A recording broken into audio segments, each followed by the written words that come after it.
Welcome everybody. Do I need this microphone? It's a good idea to have a microphone, isn't it? Welcome to this section on innovative low carbon energy solutions. Introduce Dr. Mike Colechin. It's a combustion engineer, that's the technical term, isn't it, by trade. So a long history of working in the energy electricity generation industry in the UK.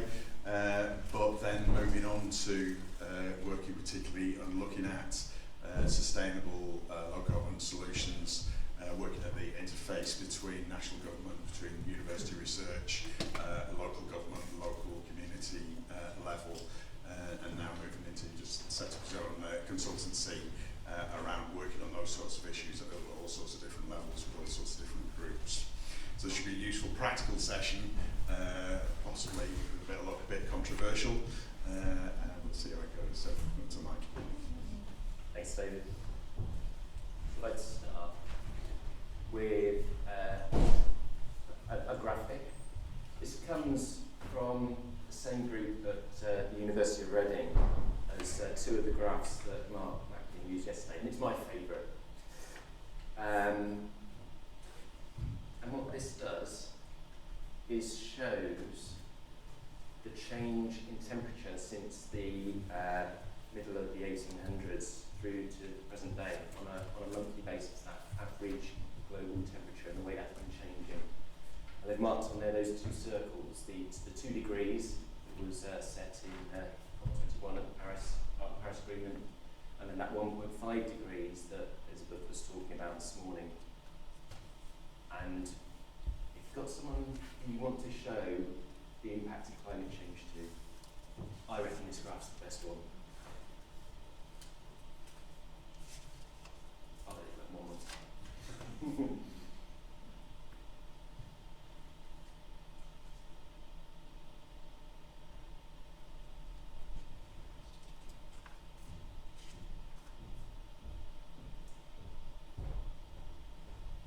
And I don't want to add to the grief. And I think my talk this morning is, and hopefully the discussion we'll have afterwards, is about how we can all individually be involved in addressing that challenge.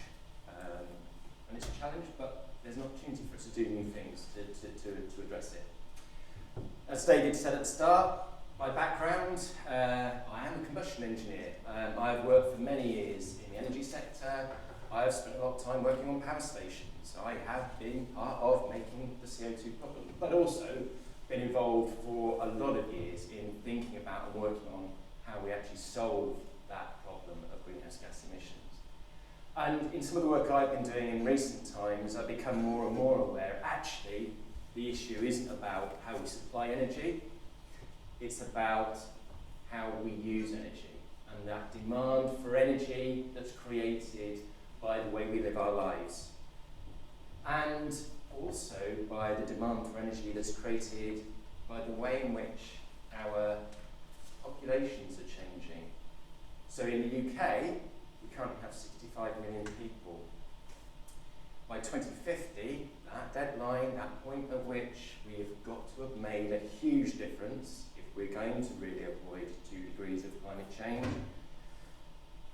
it's likely that the UK will have 80 million people, if you believe a linear growth in population. But if you look back over the past 10 years, that's the way the population in the UK has been growing, primarily because we're all living longer.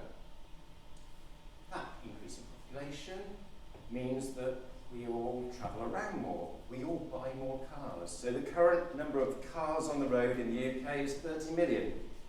If you follow the projections, there is a suggestion that by 2050, there'll be 45 million cars on the road in the UK.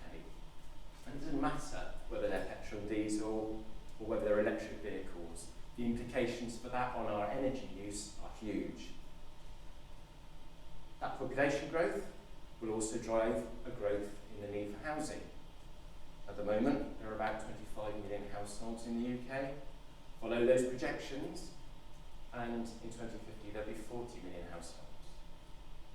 So there's a lot of housing that has to be built, and we're not going to be knocking down the houses that already exist, that housing stock we already have.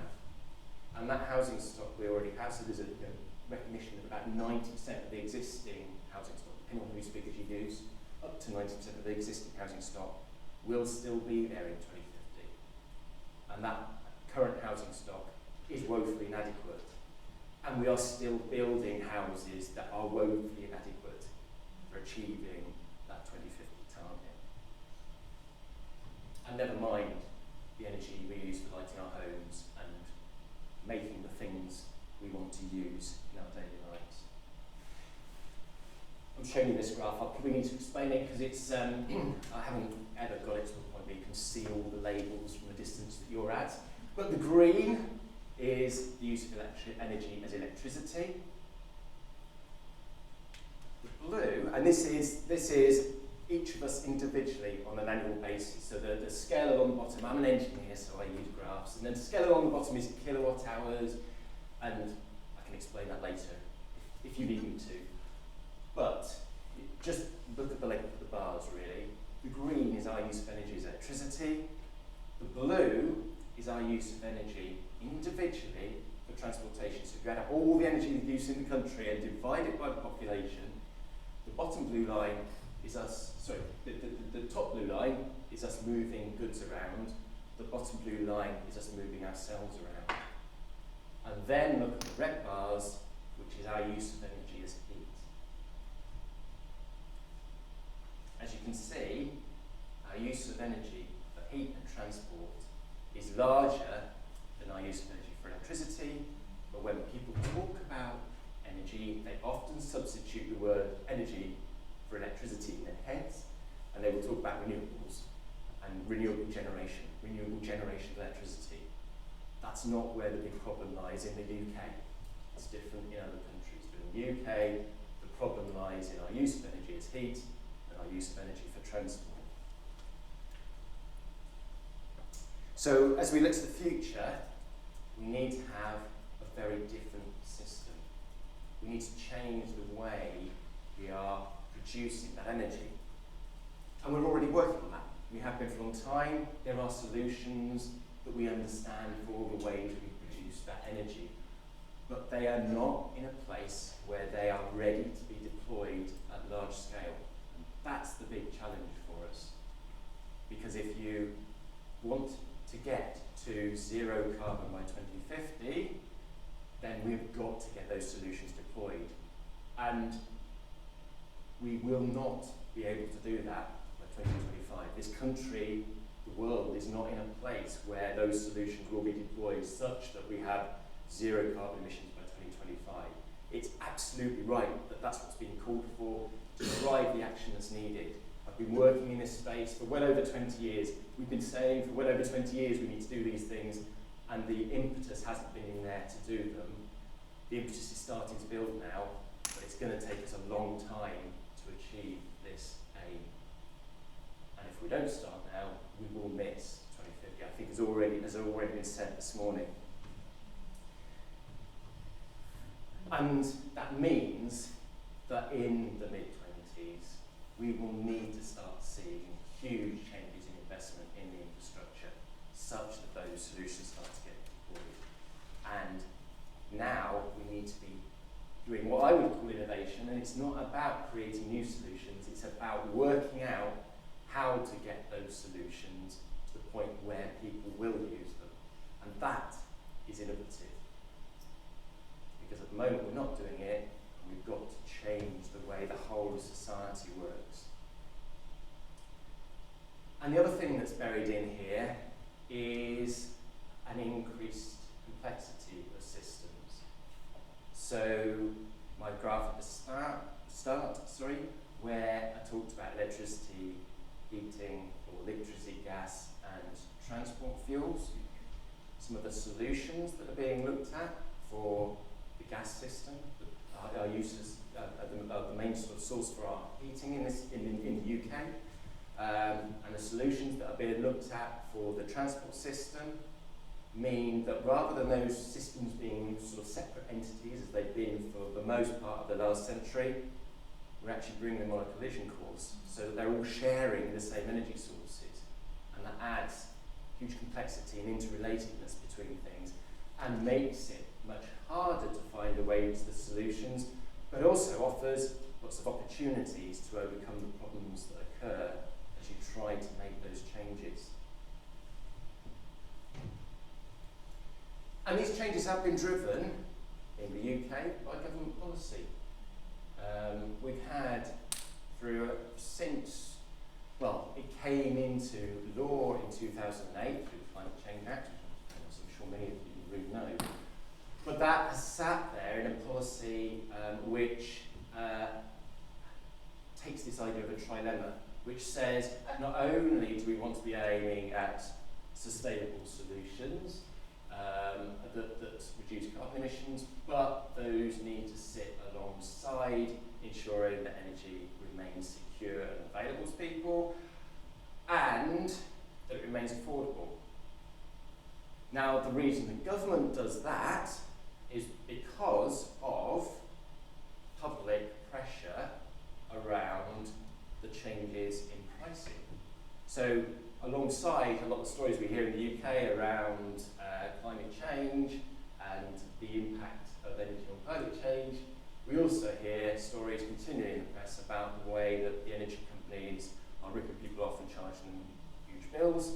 So that limits, and the government play on that, limits what you can do in terms of those solutions because there's that cost constraint.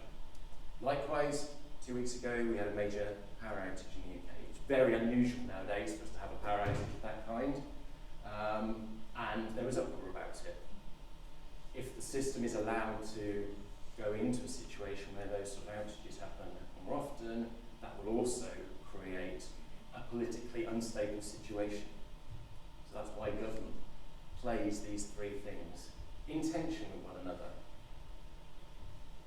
However, as our last Prime Minister left office, she moved us from a point of our legislation saying an 80% reduction in greenhouse gas emissions by 2050 to a point of saying net zero.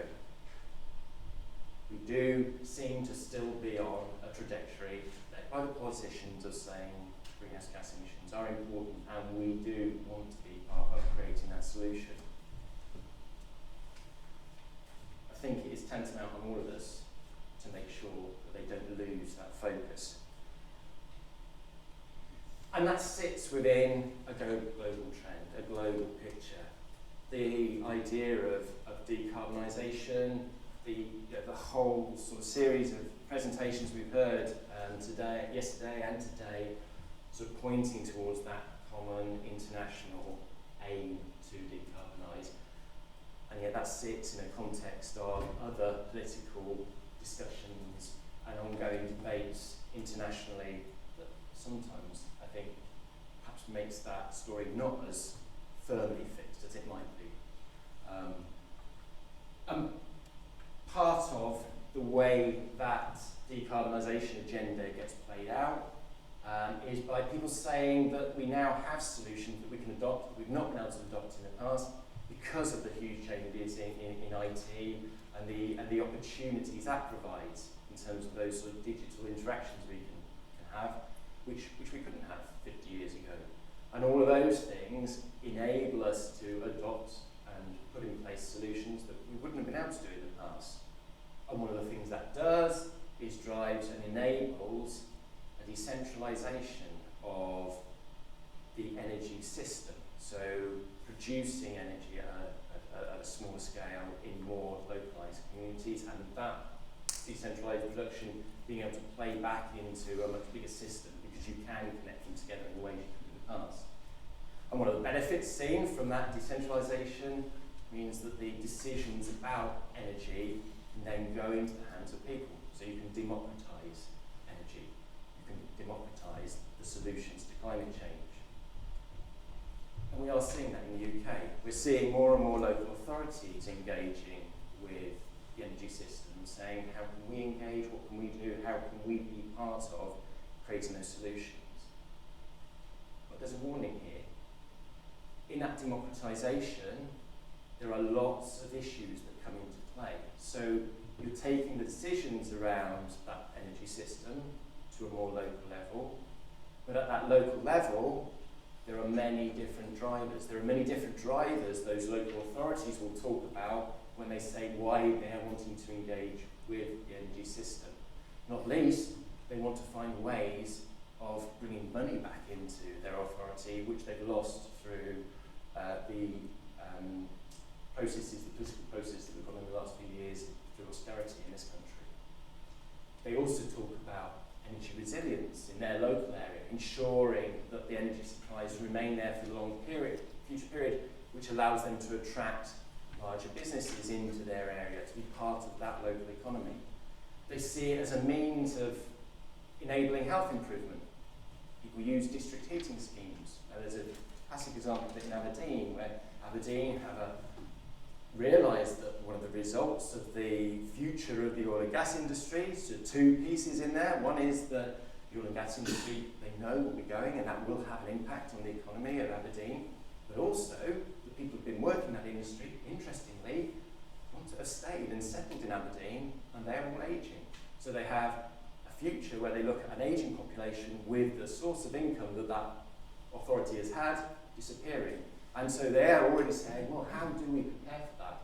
And one of the ways they're preparing for it is to ensure that there's a available source of heat that flows to everyone's home through a district heating scheme.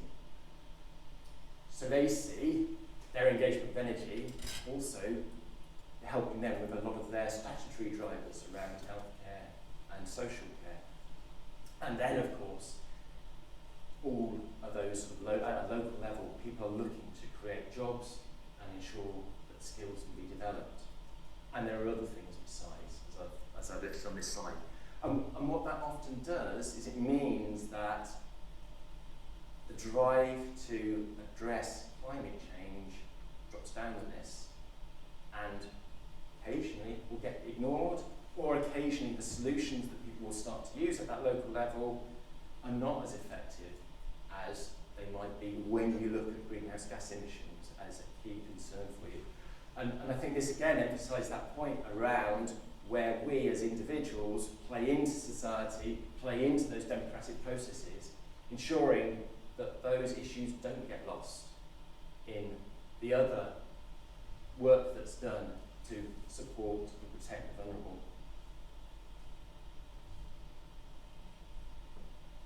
There are other things I think we can do.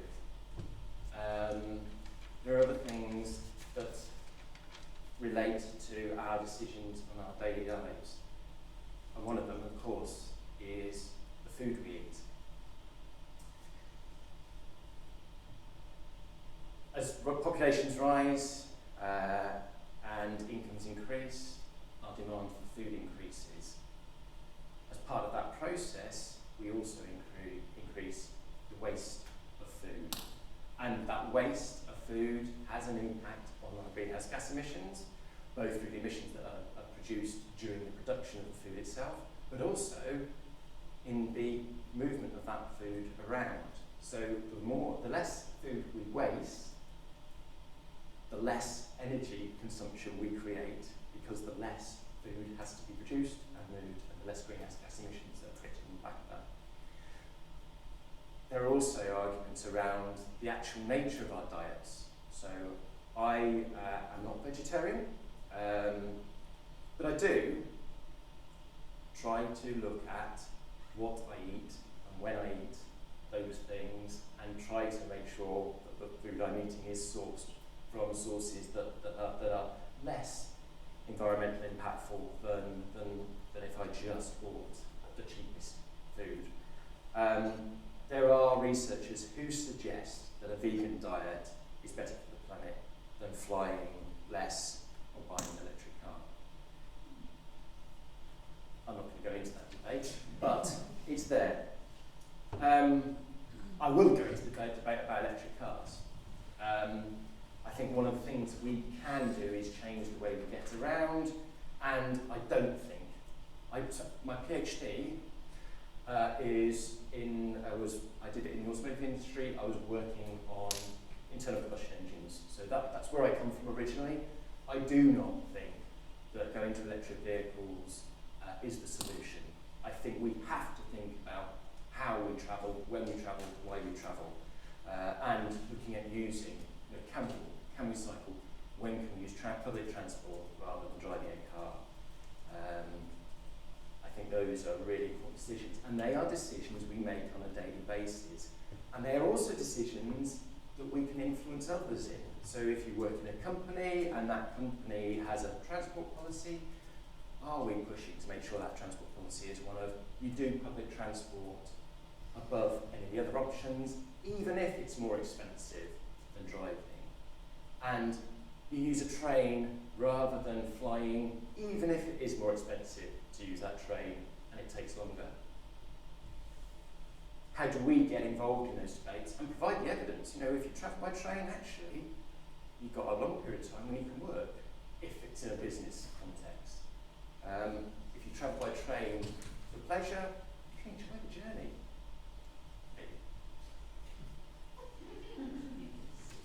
There are also decisions we make around every day around our household practices. Every time we put our clothes in the tumble dryer, we use electricity, we use energy, we create emissions. Alternatively, we can use the renewable resource of hanging our washing on the line, letting the sun and the wind dry it.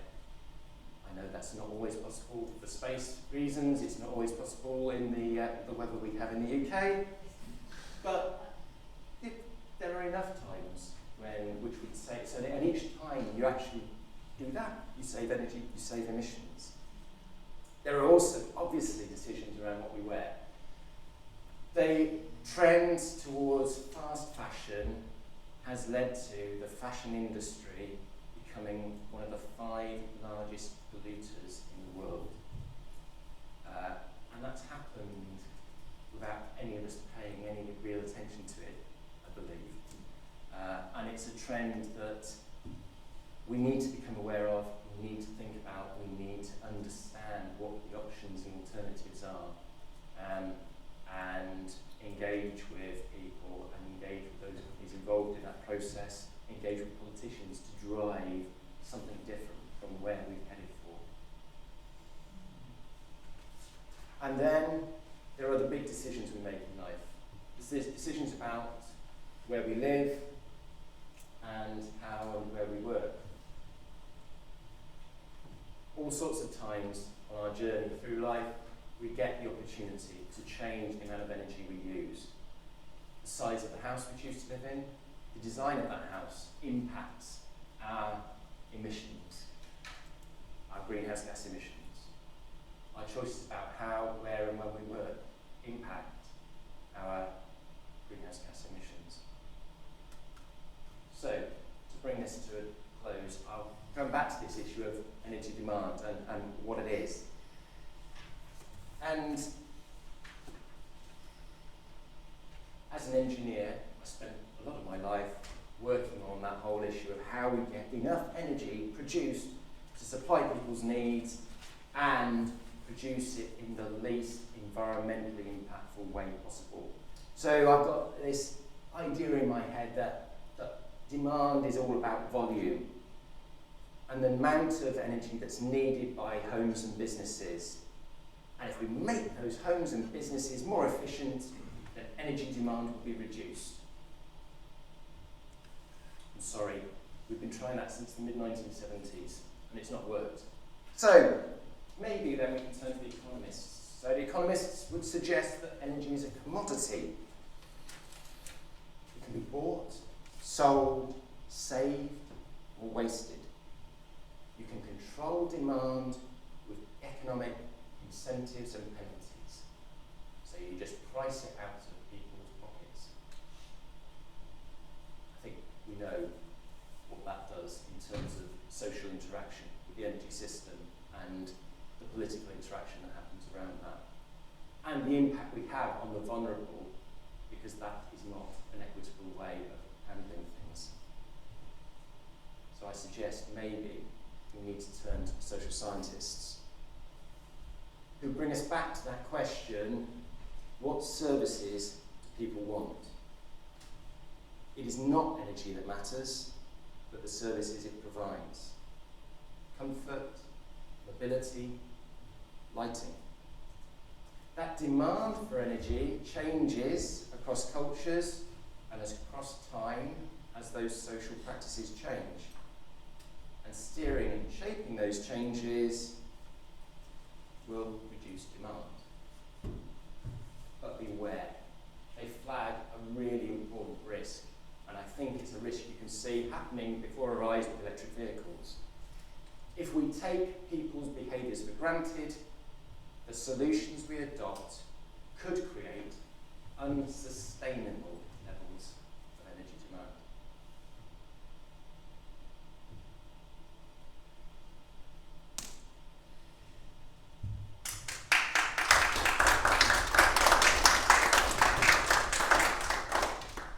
Okay, thank you, Mike. Just wondered if you, I suppose we're a bit spread out for a minute, a quick chat with each other. But any questions, any comments, anything to raise?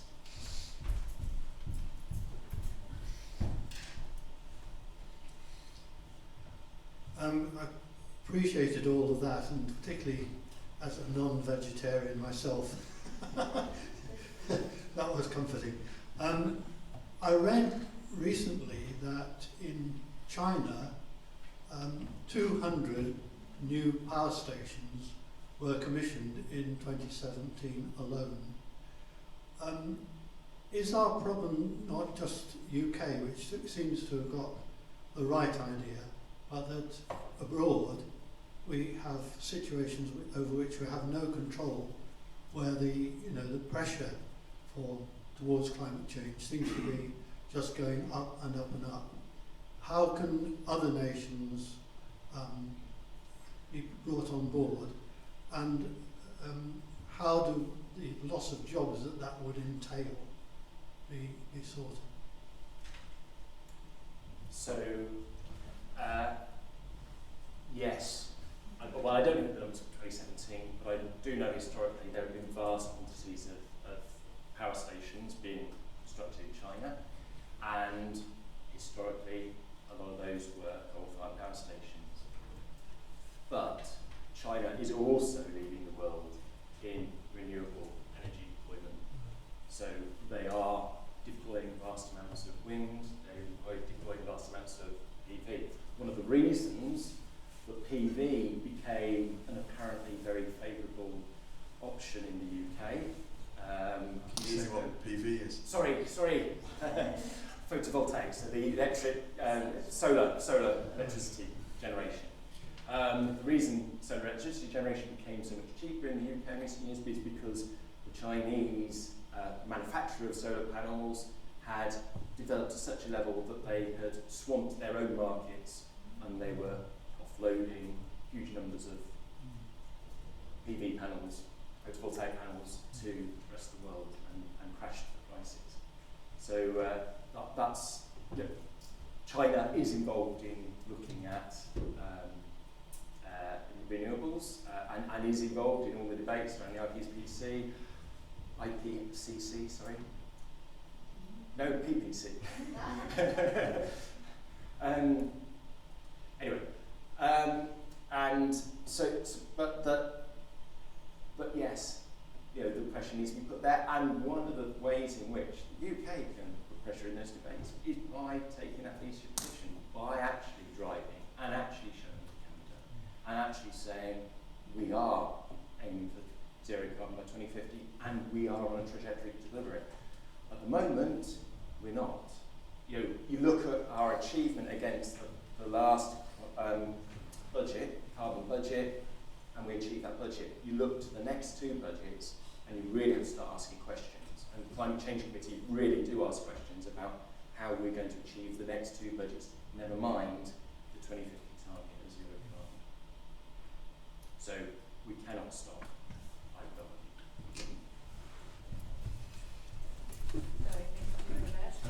Good from the fitness.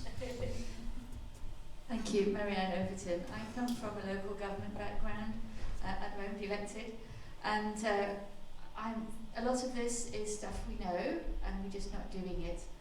Do you think there's an appetite that we could tap into, and the science to back it up, where we could have our own budgets individually? So when you've used up this much energy, you've got to start paying a lot of money. And that means that you can still have poorer people having their needs without paying anything extra, whereas richer people who are perhaps having a fine time, like me perhaps, would have to pay more. Thank you. I think that's an interesting idea. I don't know, but I think there's a long way we can still go before we would need to put something like that in place, because there's so much that could be done at the moment. And I think, interestingly, I think in a local authority context, what you see is the local authorities that are really doing things are doing it because of leadership. And leadership in two places. So leadership within the elected members, but also leadership within the council officers. And it's actually seeing those two things together, and capability and skills, and making sure that those things are happening. And then that starts to create change. And actually, if you can create enough of that change, maybe we won't need budgets, because we will have changed the society sufficiently. We will have all got the idea sufficiently that we will be making decisions and asking ourselves questions all the time around which is better, and not because we've got some limit imposed on us. It's the economist solution again. Can I just say on leadership, what was mentioned just earlier today is about the leadership shown by individual young people that have been so powerful. And I think what we have to remember is that people lead only if people will follow. And it is up to us, to all of us, to lead as well. And then the politicians will be going in the right direction. It's a shared responsibility. Definitely. The one thing that seems to be sidetracked sometimes, or not looked at all, and coming in a little bit, the lady from local government has said, is personal income. Now, I'm sitting here, I've never been to university. Sorry, I'm not doing I, but I need to do that just to set the pitch. I've worked in shops, I've done cleaning. So I was, funnily enough, when I lived in the countryside, the government had a level for rural poverty, and I fell below that level. But it means I don't have a refrigerator, because it's silly to make one corner of your house cold. I don't have a deep freeze. I don't have a television. I don't have a computer. I don't have a vacuum cleaner. But it's meant that, coming from my perspective as a person of faith, it's been wonderful to be able to look at what I've got and use it to the benefit of the environment. Now, I'm looking at Justine, who travels a lot, who has been in places where people say, oh, subsistence living, subsistence farming. And I think the church could do an awful lot to actually start to say, there's not always everything bad about subsistence. We have had these remarkable and wonderful people here with us from Polynesia. If you compare their income, if you compare what's in their houses, if you compare with how they are or are not able to travel, and you project that forward of what they can do and how they can move people.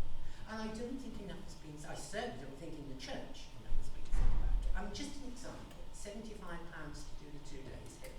I said I'd love to come, but I can't afford it. My deanery said, it's all right, we'll pay. I said, it's a lot of money. They said, oh, I don't think so.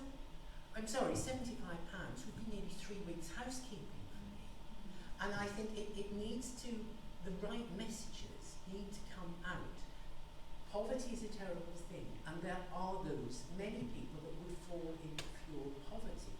But at the same time, we have to look at our expectations, our income, and the amount that we waste. Because when we look across the world, there are wonderful cultures and wonderful people doing incredible things on a tiny percent of what we feel is essential and necessary to get through every day. Because I want, I must have, I need. And in actual fact, we don't. Thank you.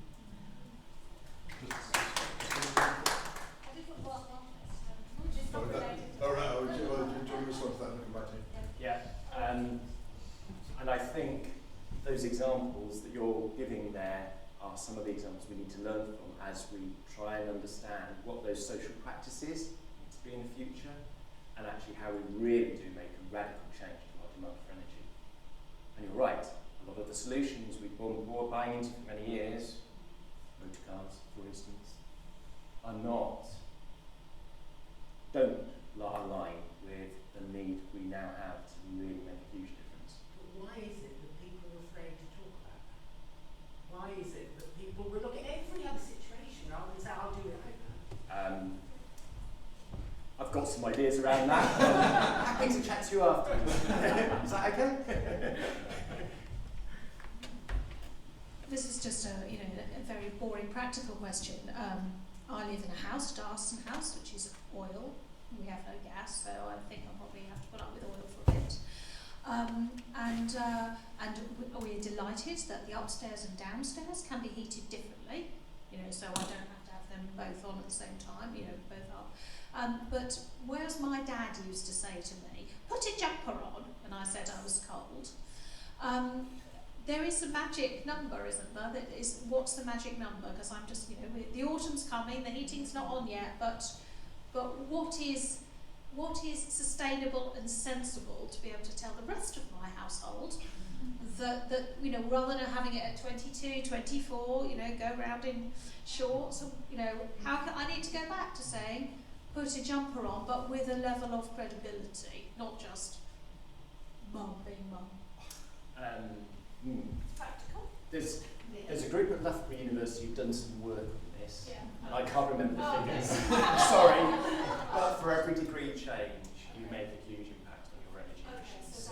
So there are, and our house, but I live with someone from up north, is set at 14 degrees.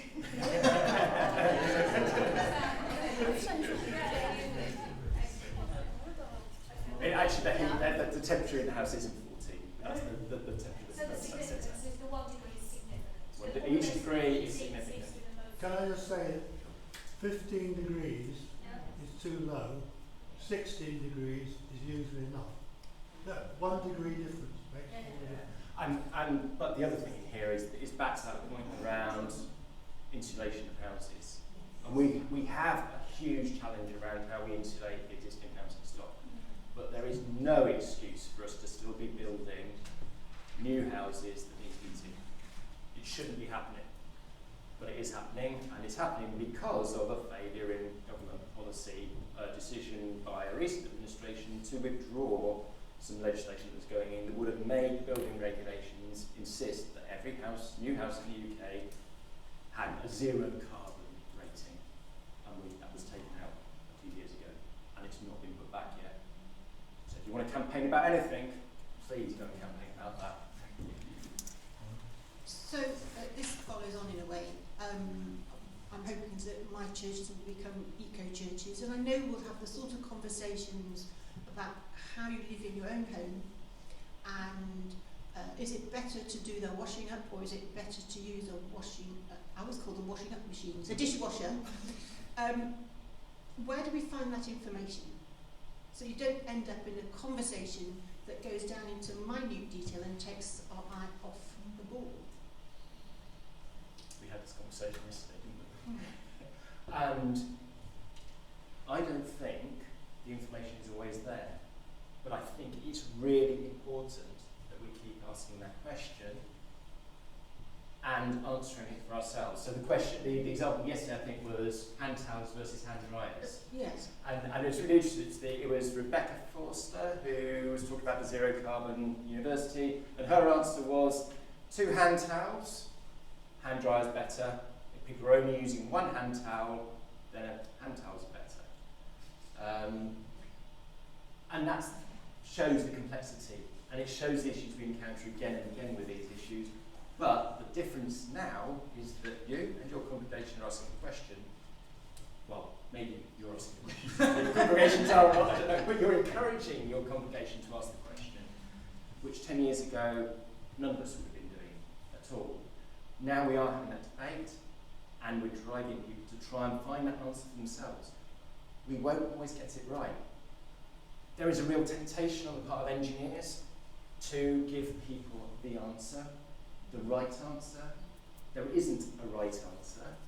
There are answers, and we need to adopt those answers and then keep looking to see, is this doing what I wanted it to do? And if not, we have to move on again and change again, would be my answer to that question. That goes slightly against that sense of urgency that we're wanting to encourage. I noticed that when I was making my notes, you talked about complexities at some point, and I had written down instead of complexity, perplexity.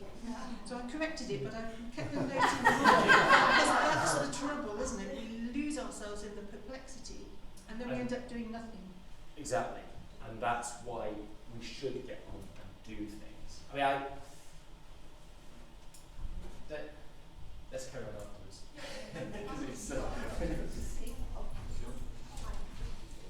Thank you. That was a wonderful presentation. I loved your graphics, especially.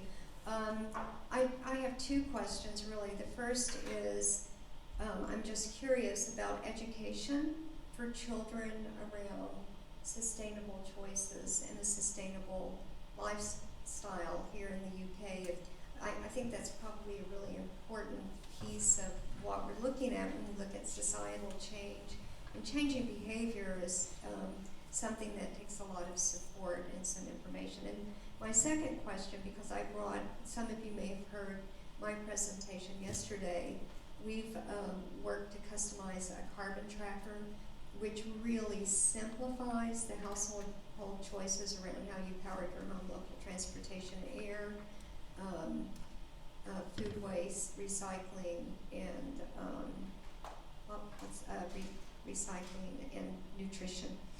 And it would be just lovely, I think, if folks here in the UK could maybe, if someone's interested, use that as a model and adapt a tracker that's already available here in the UK, because you have the opportunity to work in your congregations to help bring this to folks and support each other in its use. So my question is about education, and are you aware of a tracker that's getting at those 5 key areas? I'm not aware of a tracker, but I do know work in those areas, and there is material out there, and that's part of the answer to the previous question as well, I personally believe.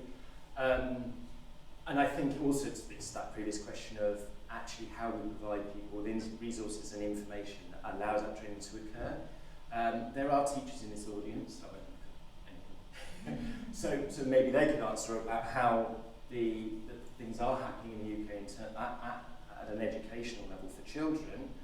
But I do reflect on my own experience of my own children who challenge me around what I'm doing on a pretty frequent basis and come back with all sorts of ideas. You know, when I was working on wind turbines at one point, my daughter came home one day and said, "Right, Dad, here's a new design of a wind turbine with solar panels put all over it, because that will double the amount of energy it produces, won't it?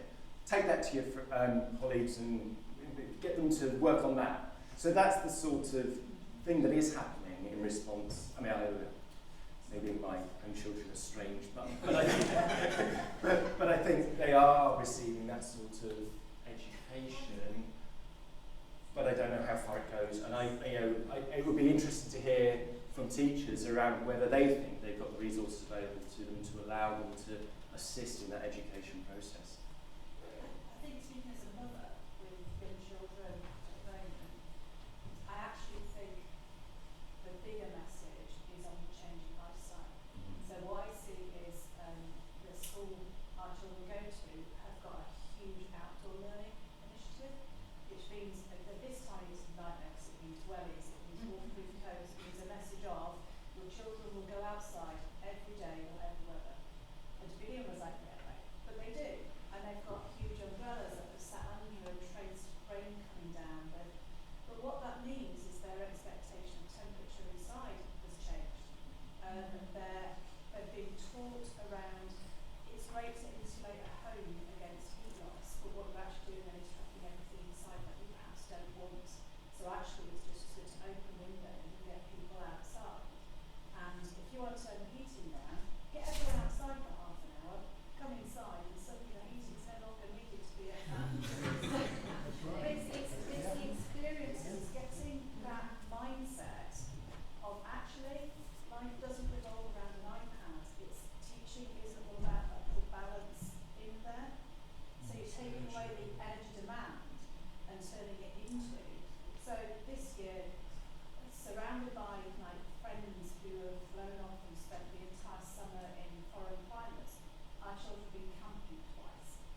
lunch is waiting, so quick. Any So, yeah, quick? very, very quickly. It just going back onto your point regarding transport, public transport and not using the cars.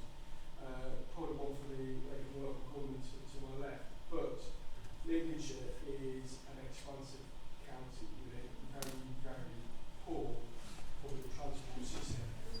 Right, and the infrastructure is not there to do it, and we are managed by, or that is managed by private companies and private industry. We don't have a round the clock service, and we have villages that are being isolated, which is actually driving people who shouldn't be driving to drive, right? Because they don't have that. So we need to also start looking at putting pressure on local government, the government as a whole, to actually say to these private companies, you will go round the clock, you will do this, even if they have to spend the subsidies to make that happen, right? Because it has a dual effect. It's not working road safety, it makes the road safer because there's less people on it. It also has the dual impact of people think about, why should I drive while I'm tired? I'll get the bus, or I'll get the train. Right? So it's not really a question, it's more of a statement. The fact is that we need to actually be looking more at putting pressure on the government to make sure that our public transport infrastructure is available so we have the option of leaving the car. Great. Well, thank you very much.